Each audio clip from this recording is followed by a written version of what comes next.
Hey everyone, and welcome to Lurking for Legends, a live video cast where my awesome co-host, epic fantasy author Richard H. Stevens and I speak with people from all walks of the publishing industry.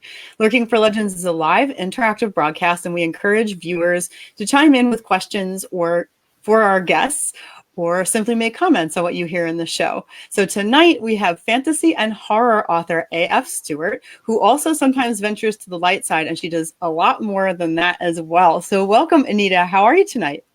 Oh, I'm good. Just hanging around, looking forward to the show all day. So great. Yeah. Tuesday is Lurking for Legends Day, so I'm glad. Excellent. So tell us what you're working on most recently. You have a pretty big body of work, but tell us what you're working on right now.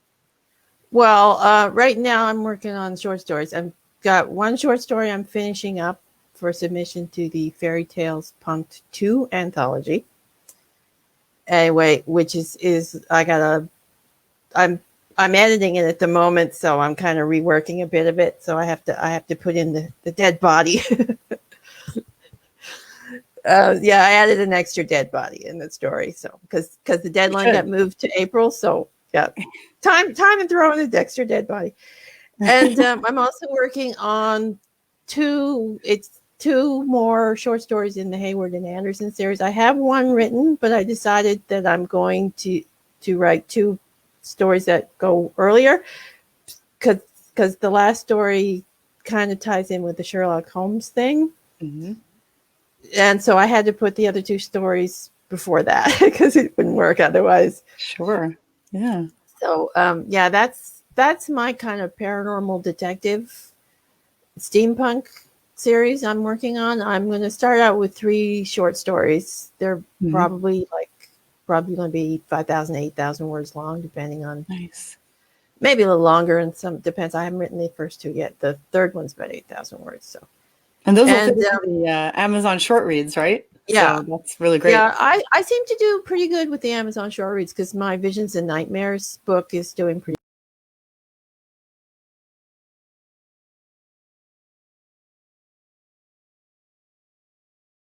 in a steampunk alternate London. And they're sort of the other Holmes and Watson in the city is kind of the approach I'm taking with it.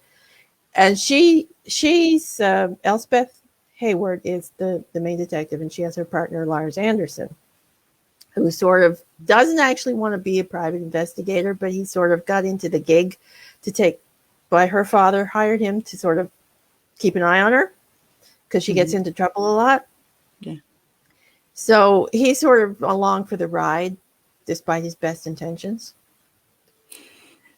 And there's a lot of humor in it and a lot of paranormal stuff. Like the first story is going to have a ghost. The second story is going to have a headless zombie type thing. And the third story is kind of Lovecraftian. Oh, cool. Yeah.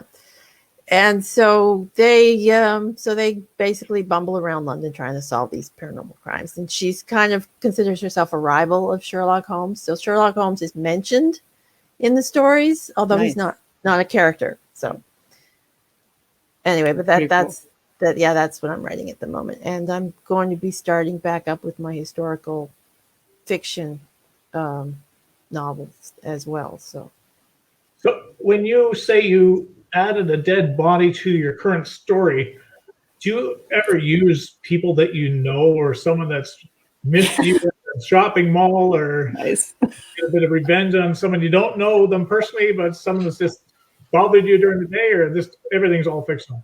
Well, not consciously. I don't know. Maybe some of it slips in subconsciously, but no, I don't do it consciously. So I did actually write once. I did that once, but that was on request for a contest. I ran a contest, and the prize was you can give me a character and I'll kill him or her off in the story. It was a little fast fiction story. Anyway, so I did that once because the person who gave me the character based it on a real estate person she did not like. So I gave her a appropriately gruesome death. So appropriately gruesome. I like that. So we got a viewer here, Caroline Davidson, said, "So cool. Where do you get your ideas from?"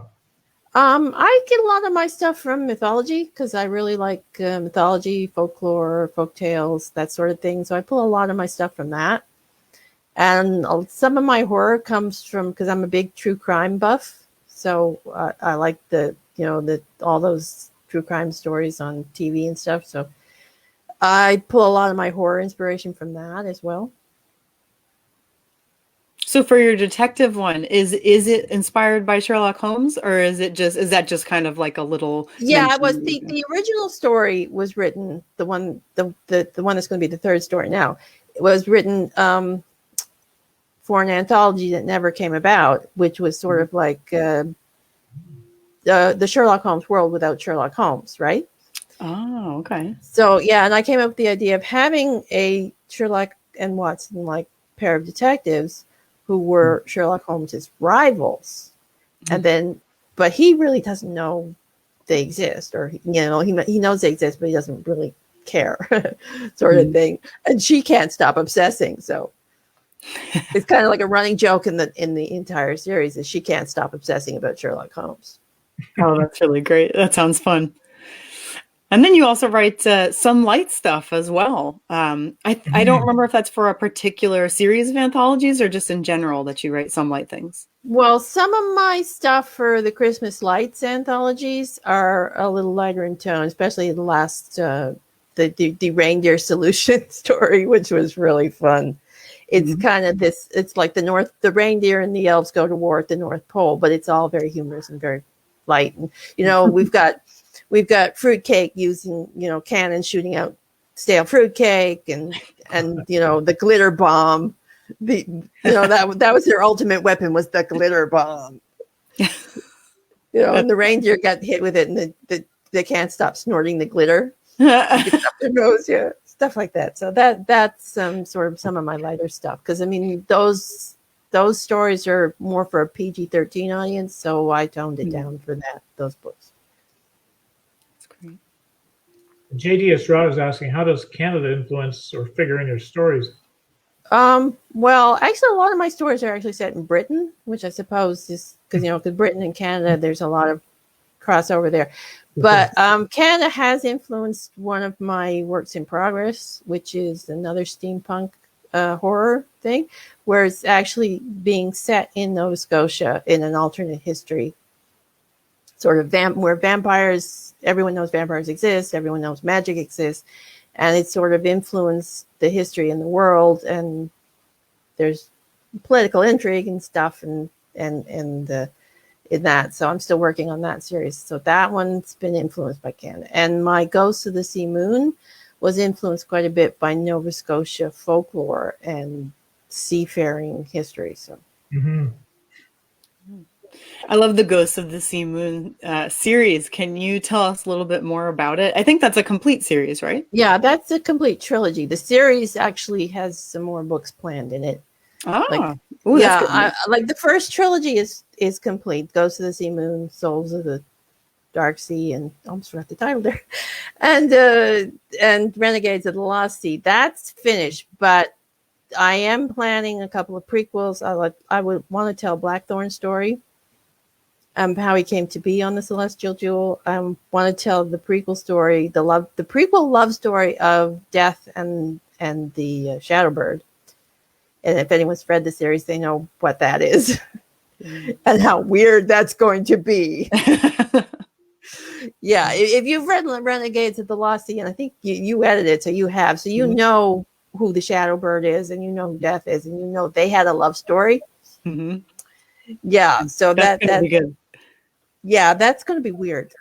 I mean, I got to figure out some things that happened between those two. The logistics of that's going to be very strange. And I also have like one of the characters from Souls of the Dark Sea. I can't remember his name now. The patron of the Lord something or other. Honestly, can't remember the character's name. It's been a while since I've been working on those books. He's going to get his own series. It's going to be sort of like an Indiana Jones. Oh, cool. Oh, yeah. So it's all like in the same universe as this. Yeah, I mean, his story's going to take place in the Seven Kingdoms, which is adjacent to the Outer Islands. Okay. So he's going to go looking for the Tomb of the Lost God. So, Ooh. and if anyone's read Renegades of the Lost Sea, they know where Captain Rafe Morrow and his crew ended up, and that they're gone exploring, and they're going to find some things. So that's also going to be a trilogy someday, hopefully. That's awesome. I see that you've also got a series about Camelot. It's got you delve into the Arthurian legend. Yeah, that's this one. Yeah, I was admiring that cover. So how do you research something along the lines of the Camelot theme, because it's been done so many times by so many different authors? Like, what did you have to stay true to it for somehow? Well, I said it in modern day London.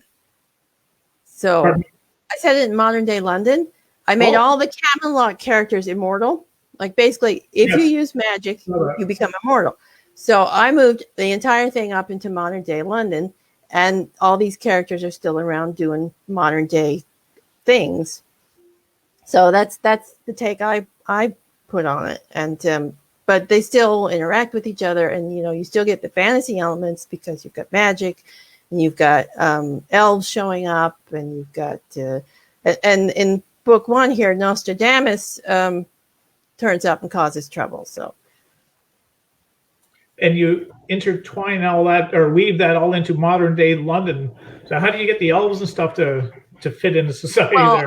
I created netherworlds. Okay. Which is basically alternate dimensional pockets where all these other worlds exist. Like, the elves have their little world, and the fairies have their little world, and you can pop in and out through portals and magic to visit these. So you get the modern day, like in the Lake District in London. That's where most of the modern day stuff is set in. And then you have them going to other worlds through portals to interact with Anun, the Celtic world of the dead, and they interact with gods and stuff like that. So you have both elements in the fantasy, both the modern and the traditional. So that sounds like it would take a lot of world building just to try and bring all that together. Are you a plotter, or are you a pantser when you come to doing something like this? Oh, I'm a plotter. I've got notes and notes and notes. I would think it'd have to be to have something as interesting as that, for sure. I actually had more trouble researching modern day England than I did actually researching the fantasy stuff, because I'm very familiar with Arthurian legend, which is why I wrote the book, because I'm a big fan of it. So I know the legends pretty well. I had to kind of brush up on some of it because I hadn't been reading it for a while. But the modern day England, I had more trouble researching because, I had to get the terminology right, make sure I didn't put any Canadianisms or Americanisms in when it should have been British terms. So, yeah. So just who is, other than Anita Stewart's Arthurian legend, who is your favorite writer for Arthurian legend? What's your... It's a book called I think it's called The Broken Sword by Molly something. Molly. Oh, yeah. Again, blanking on the name. But yeah, that is an interesting. It's also a modern day take where it's sort of a kind of a rebirth of Arthur story. Okay. That's one of my favorites. And of course, you get the traditional stories, from the old time writers. So. So there's a question here. It's Molly Cochran, by the way. Thank I found you, it. Molly Cochran. Yeah. Oh, cool. It's been a while since I read that book, so. I just looked it up. Yeah, it looks good. It looks interesting. Yeah, it's an excellent book. There's also a sequel. I haven't read the sequel yet, but I read that one when I was younger, and I really adored it. I'll have to check it out. How long I've been? Okay, yeah. I've been an author since 2007. That's when I started. My first poetry book was published in 2007. I've been writing all my life, though, because I wrote poetry and stuff and all that sort of thing. So were you writing long before then, and you just decided to publish in 2007, or was it 2007 that you decided I want to become an author? Well, I had been writing forever. Like I've always been writing something, poetry, short stories, whatever. And I'd submitted a few to magazines here and there, and researched the traditional publishing thing. And there was that bad Harlequin novel that shall not be mentioned. But well, you got to tell us now. Well, yeah, I wrote a Harlequin. You can't say that. I wrote a Harlequin romance novel. Bad idea. Yeah, that was when I discovered I don't write romance. Well, but wait, it was published? It was published by No, it was not published. Oh, okay. I think I submitted it, but it was not published. Okay. Oh, no. It was too awful. I don't write romance well. I'm not comfortable writing romance. I have utmost respect for romance writers because that stuff is hard. Really? It is, yeah. But I was, like I said, I was trying to go the traditional route for writing. But in 2007, I kind of stumbled on the outer edges of the new indie author movement, and I sort of went with it, and that was it. Yeah. Romance with murder, Anita, is that? Actually, I did write a couple of romances with murder. I mean, well, one of my romance, I have written a couple of romance stories. One of my romance stories, the guy had to die to be with the person he loved. Wow. Well, it was a banshee. He fell in love with a banshee. Paranormal thing? Oh, cool. Banshee, yeah. Yeah, a Roman soldier fell in love with a banshee and had to die to be with her. So yeah, that's my idea of romance, you see.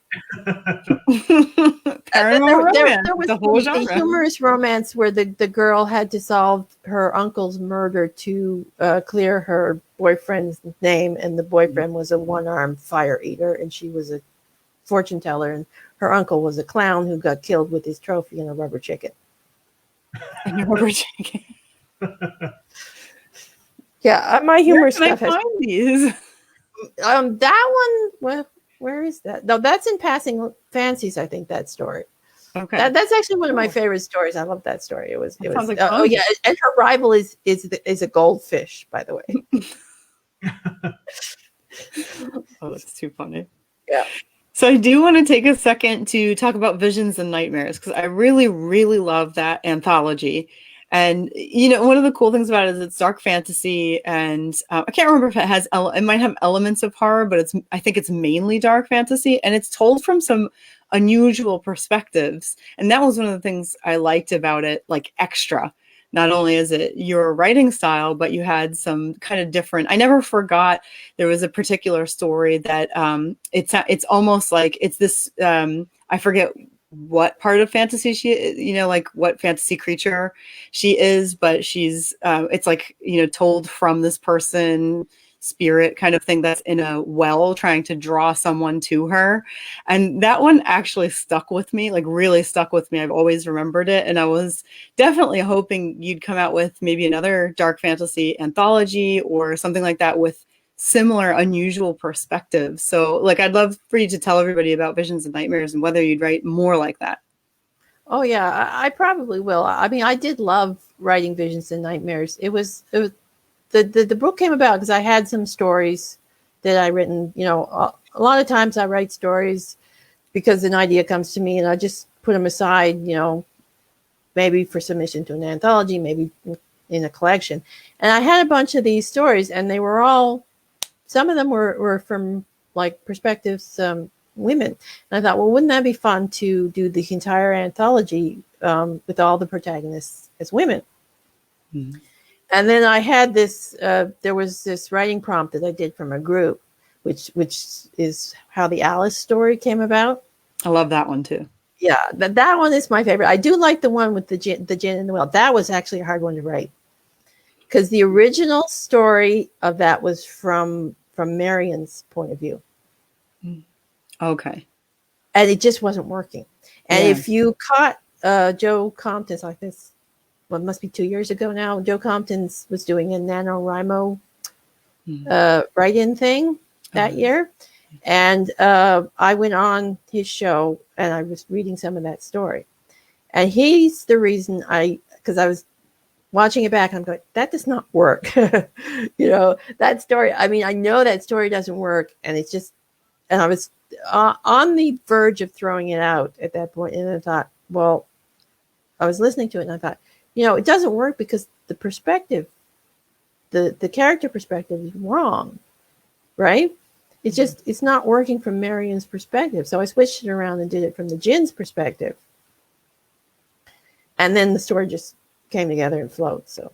And it came out so well. I really recommend anybody who likes dark fantasy or fantasy in general to read Visions and Nightmares, because really it's just got so much good stuff. But that one just stuck with me in particular. Yeah, the one I like the least in that series though is the one that's set in the town. I mean, I like it, but yeah, it's not my favorite. I do like The Cold Dark Heart of the Forest, though. I do like that one. So when you say something like a story that you've published is not your favorite, is it sort of like, okay, this is publishable, but it's just not something like you as a reader would read, or like, what do you mean by it's not your favorite? Well, it's just that sometimes the stories they work, right? But it's just like I feel like there's something missing in it, and I did kind of need a story to fill out the anthology, so I just left it. I mean, other people might like it. So it's like there's one story in a previous anthology that I thought was like kind of boring, and everybody loved it. So you can never tell. Yeah. And there's one other story in that same anthology that I thought was fabulous. And nobody's ever mentioned it as one of their favorites. So you never can tell. Funny? I have with some of the Star Trek, if anybody who's watching happens to like Star Trek Next Generation, they had those episodes that were like watchers' favorites, viewers' favorites or something, and they are always the ones I like the least. It's just like, I don't know. I don't know who's picking these things, but they always have the least amount of action and stuff. I don't know. It's like the viewers' favorite sometimes. I mean, like with Supernatural, on one of my favorite shows, one of the favorite episodes that most of the fans love is the French Connection, or the French Mistake. Sorry. Okay. The French Mistake, and it's I did not really like that episode all that much. I mean, I got it, and I understood what they were doing with it, but it wasn't one of my favorites. So you never can tell. So like as an author, when you see that something that you didn't think was going to be the greatest success of an anthology, for example, is a really good success, do you take that and like use that information in any way, or do you just keep like writing whatever you are feeling, no matter what? Generally I just write what I want to write because that's the way it is. Sure. And so I've seen that. I was on your website, or you might maybe frozen. Yeah, I'm still here. For some reason, the camera's gone entirely now. Just give me a sec. I don't know. The internet might be doing weird things because of the ice storm too. You never know. Yeah, we actually have an interesting question here from Rebecca Jonesy, and I'm not sure if there's actually a scientific answer to this or not. Yeah, well, Rebecca knows me so well. It depends on what month I'm writing into about the chocolates. And how much trouble the book has given me, because like November when I'm doing NaNoWriMo November, it's the Halloween chocolate that gets me through, and everybody knows that because I post about it. But no, if I'm having a trouble, I mean, chocolate does tend to inspire me because I'm a chocoholic. So yeah, I agree. You and Christy should get together and do like a writer's retreat / chocolate retreat. That would be so great. Oh my God. Can we do that? Can we pick like a historical location and just bring all the chocolate, maybe? All the chocolate and a laptop. There you go. Oh yeah. Chocolate writers retreat to a historical place in tiny print. It's really all about the chocolate. So I see that you dabble in poetry. Are the poems also, are they all fantasy and horror, or are they? No, my poetry tends to be very all across the board. Like I do horror. I've got 2 books of horror poetry that came about from a Twitter hashtag, Horror Haikus Day. Mm-hmm. That we used to like Jeanette Andromeda, who is an absolutely fabulous artist that I know, and she does a lot of horror and fantasy art. She ran the hashtag every Tuesday. And we used to write haikus to art she posted. So I had all these haikus, and I decided to make 2 books out of them and throw in a few extra other poems. So I've got 2 books of horror poetry. But the rest of my poetry books are kind of a mix of regular poetry, horror poetry, fantasy poetry, sci-fi poetry. I love sci-fi poetry. And different things. Like this one here, this is Places of Poetry. That one is all travel. It's just like travel poetry. It's all about places and things and stuff. So that was a fun one to write. I like that one. So I see you've got at least 5 people now that have already booked for this chocolate retreat. It's happening. Maybe we'll get some reading in. I think you guys, once COVID lifts, we should maybe look into doing something like that. Between bouts of chocolate, we might write. Yeah. Well, we can always go up to New Brunswick to the Ganong factory. Writing is optional, yeah. Yeah. Yeah, so I trip up to the Ganong chocolate factory in New Brunswick. Oh, that'd be cool. That'd be cool. I remember the first time chocolates. What was that? Say it again? I said the Ganongs, they make some good chocolates.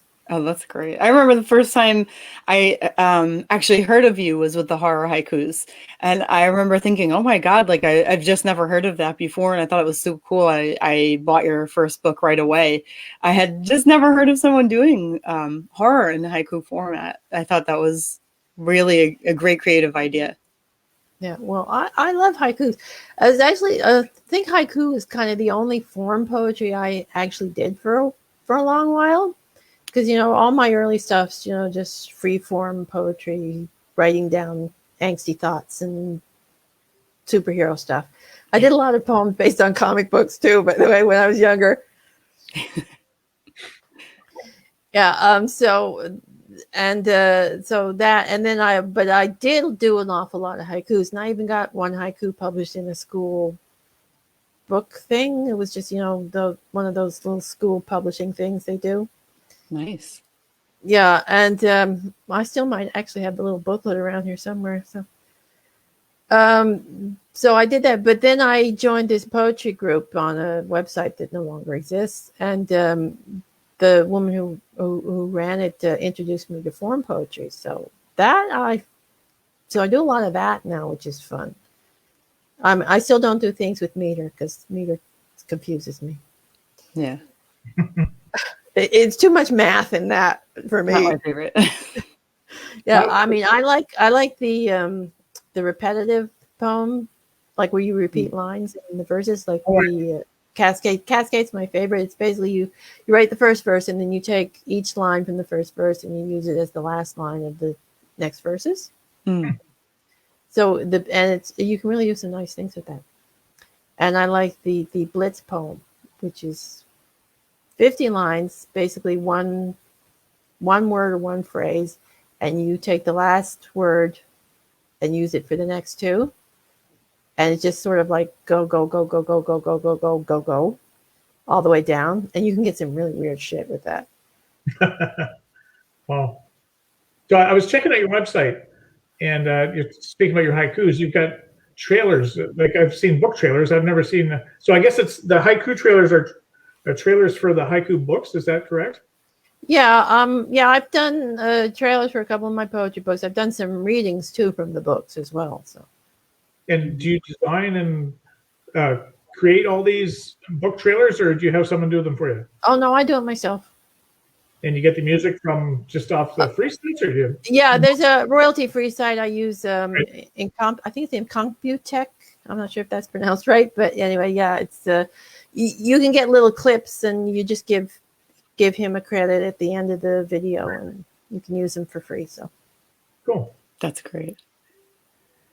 Yeah, and I wanted to bring up like I'm subscribed to your newsletter, and so we had gotten a newsletter maybe 3 newsletters ago that was you talking about more like you're going to be still writing, but submitting places more rather than just publishing yourself like on your own, maybe something along those lines. And so I definitely wanted to ask you a little bit about, what made you come to that decision and, what we're looking forward to going forward from you.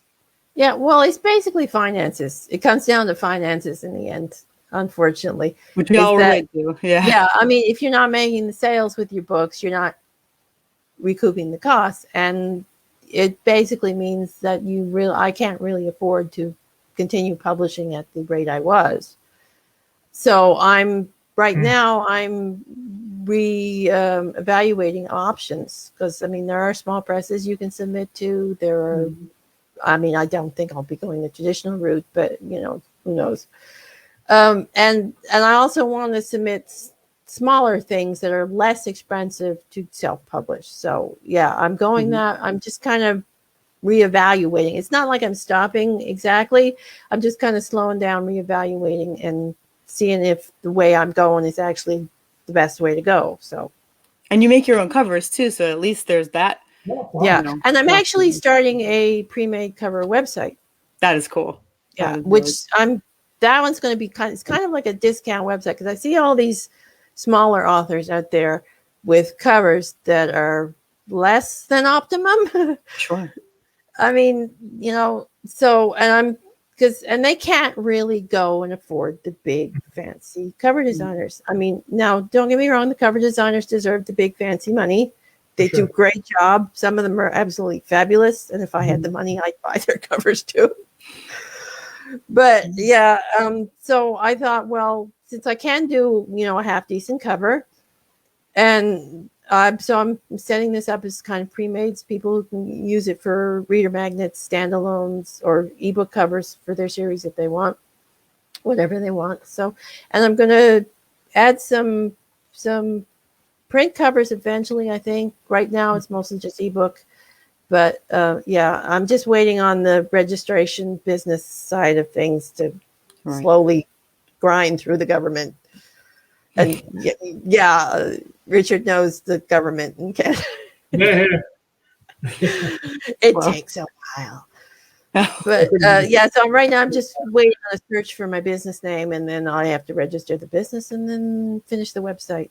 Yeah. And by then, maybe I'll have figured out how to work Wix. So speaking of websites and stuff, you sell merchandise. I noticed a whole bunch of neat things on there. You have cups and aprons and masks.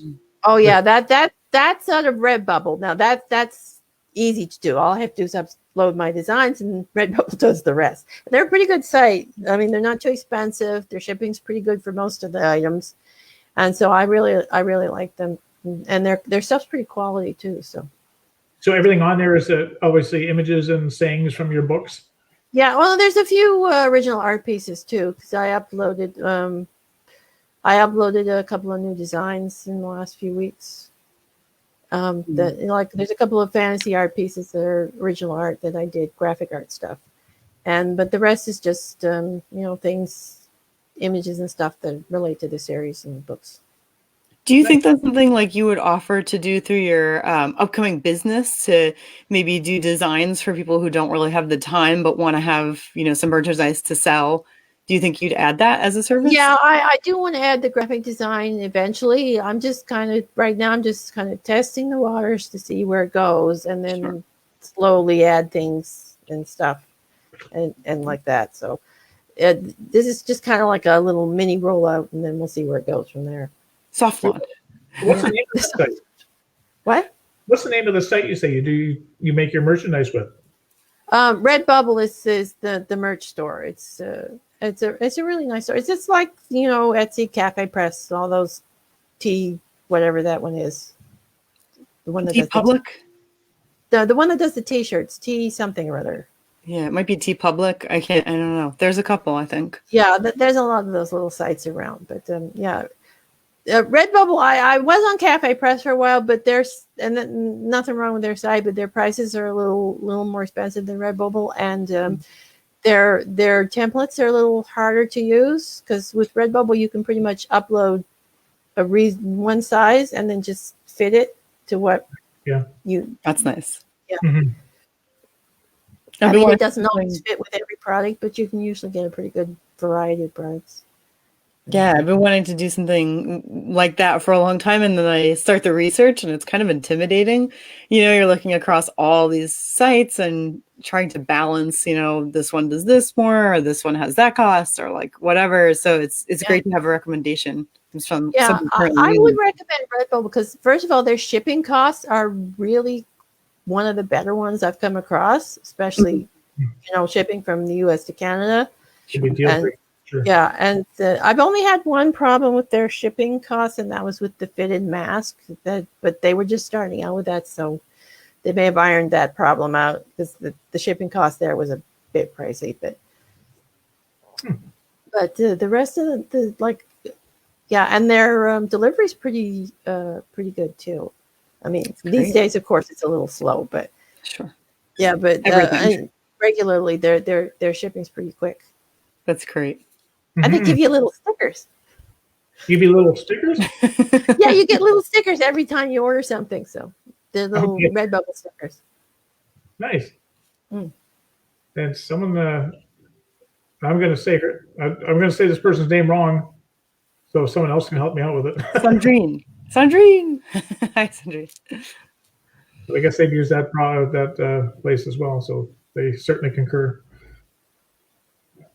So fantastic. Yeah, I was thinking about this earlier when you were talking about you've got all these short reads that you write and you publish. Now, is that something that's conducive for Kindle Unlimited, or is that something you just do wide all the time? Well, actually, I've been wide for most of my books. I've only just started in Kindle Unlimited. Visions and Nightmares actually doing pretty good in Kindle Unlimited. I'm getting pretty steady reads with that one. So, not so much with the Camelot Immortals first book, though. I'm still the marketing on that one. I don't know what's going on with that, but I got to rethink that one. I may relaunch that. I may relaunch that whole series at the end of the year when I get the rest of the books, because I still have to edit the rest of the series. So I may relaunch the whole thing and redo it at the end of the year. Get book one and relaunch book one, redo, and then launch book two, and so on. So I'm still figuring out the logistics on that one, but so Kindle Unlimited, like when I started out way back in the early days, there wasn't even a Kindle. There wasn't even ebooks when I started out, to be honest. It was just print on demand. And so, and when Kindle started, you could not get into Kindle from Canada unless you had a US bank account. Oh. So that's why I went wide, because I couldn't get into Kindle. So I had no choice but to go wide through Smashwords at the time. And so I was already established wide. So I stayed wide because, I don't know, the exclusive thing doesn't sit well with me, never did. But you got to go where the readers are. So I did put Visions and Nightmares in Kindle Unlimited. Anyway, but so, and it's doing well. I may take Past Legends out though, and put it wide in April. I'm still not sure what I'm gonna do with that yet. But I'll probably put the Hayward and Anderson thing in Kindle Unlimited for a while though, just to see where it goes. Yeah. That's a good idea. And you also have your own interview show, which is called Between the Pages. And I can't recall if that's only in your group, which you should definitely tell everybody about so they can join, or if it's like on a public page besides your group. Yeah, Between the Pages, I broadcast to my group, to my Facebook page, and to my YouTube channel. Great. So it's in 3 places. Anyway, I do that every weekend. Richard's actually been on the show. Yes. Had a good chat with him.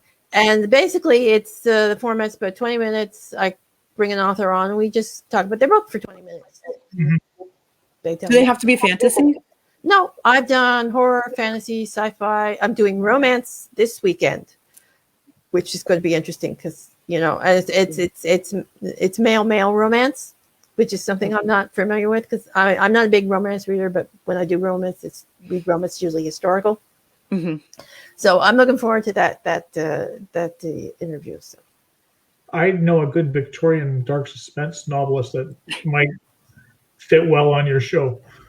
Well, she's welcome on anytime. Do you have like a sign up, or do people just message you? Yeah, I got a sign up sheet to sign up. Gina, so you can message me. I'll give you the link if you want. I'm booked up till April though, so just fair warning. Yeah. No, that's really cool. So other people can also message you then, and Yeah. get If the link. anybody wants to be on the show, just message me and I'll give you the sign up link. I've got it posted on my page somewhere, but it's probably buried under post by now. Oh yeah, I've done poetry. I've got somebody signed up for poetry next month, I think. Nice.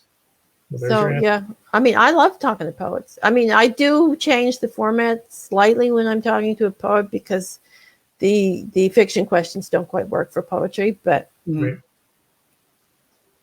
but it's basically the same thing. So Now, something you mentioned earlier, and this I'm not into romance or any of this stuff. I don't understand. I've heard this word before too. Lovecraftian. For those of us who have our heads just totally on one planet and not another, what does that mean? I've heard it before, but I don't know what it means. okay, Lovecraftian is horror, and it's when you write stuff that's based on H.P. Lovecraft's mythology, Okay. like Cthulhu and all that stuff. I figured it had something to do with H.P. Lovecraft. Yeah. Yeah. I mean, it's basically if you've got eldritch gods and tentacle monster things from outer space or Okay. dark dimensions, that's basically Lovecraftian. Oh, cool. Thank you. That's been going around in my mind ever since it was mentioned earlier on. I know you also have a Facebook group, which you mentioned very briefly. I think it's called A.F. Stewart's Minions, right? Yeah. And anybody can join. And I think you do different updates there than you do on your pages, right? Yeah, I do. On my page, I usually do, the regular share the website's blog stuff and the other blog stuff and stuff. But in the group, I do little personal updates on how the writing's going. Right. And the weird typos. That's my favorite one to do. Those are fun. Yeah. It's like I come across a weird typo when I'm editing. I got to share it because they crack me up. I love it. It's like, what was I thinking when I wrote that? That's what as when I get the edits back from you sometimes, or my other editors, it's like I'm reading them and going, what was I thinking when I wrote that? I mean, how did I miss that when I went over it myself? It's like, it's weird. It is really funny, like, even as an editor myself, when I go over my own, short stories or books or whatever, and I've read it a whole bunch of times, and then I get it back from my editor, and I'm like, oh my God, how did I not see that? Really? Like, how? It's such an obvious typo and, wrong order of letters, something like that. You just can't edit your own work. It's impossible. You mind map everything you've written, so whenever you go over the lines, it reads to you the way you think it's supposed to be read. But someone else looks at it, it's totally wrong. Yeah, for sure. Yeah. So we just have a couple minutes left, Anita. Is there something that you want to mention? Do you have a new book coming out or some kind of imminent launch that you'd like to point out? Well, actually, I do want to mention the spaceandtime.com flash battle contest I'm currently in. The Space and Time magazine is having a flash battle where 4 writers wrote flash fiction stories, 300 to 500 words long, and where you can go over there and vote for your favorite story, and it's all for fun, but it's the 2 women against the 2 guys is the way it kind of worked out. So yeah, and I'm really kind of proud of that little story I wrote. So, and where would they go to see that? It's Space and Time magazine. That's spaceandtime.com, I think it is. Okay. Maybe Space and Time magazine, because spaceandtimemagazine.com. Yeah. Okay. Yeah, I was gonna say I looked at spaceandtime.com and it's definitely not that. There we go. That's the right one. I'll put it in the chat. Great, so they can just vote for you then. Well, they can vote for whoever they want. Perfect. Whoever they want. Right. I mean, if they want to vote for me, that's great. But yeah, they can vote for whatever. Actually, I think you can vote for more than one if you want to. So, yeah.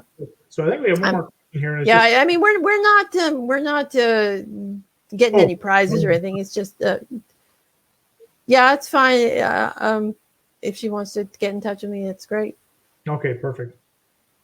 So thank you, Anita, for coming on. And it's my pleasure. we look forward to, if you want to come on again sometime in the future when you've got a new book or something out that you want to come back on and let us know all about it, that'd be great. Just let us know. And so thank you for being here. And next week, February 23rd, we're going to be speaking with Jessa Forrest. She's a dark fantasy, grimdark, contemporary fantasy, paranormal action, adventure, suspense. Looks like she writes pretty well everything. She's got poetry, dark fiction, and she's got some chapter books. So this should be interesting. And she's got some Lovecraftian-esque paranormal fantasy. So there you go. There you go. She would probably love to speak with you, Anita. So again, thank you for being on the show today, Anita. Thank you. You here.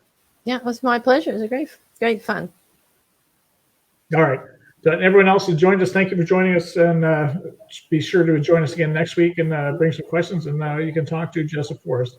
Thank you. Everyone take care. Thank you. Bye. Bye.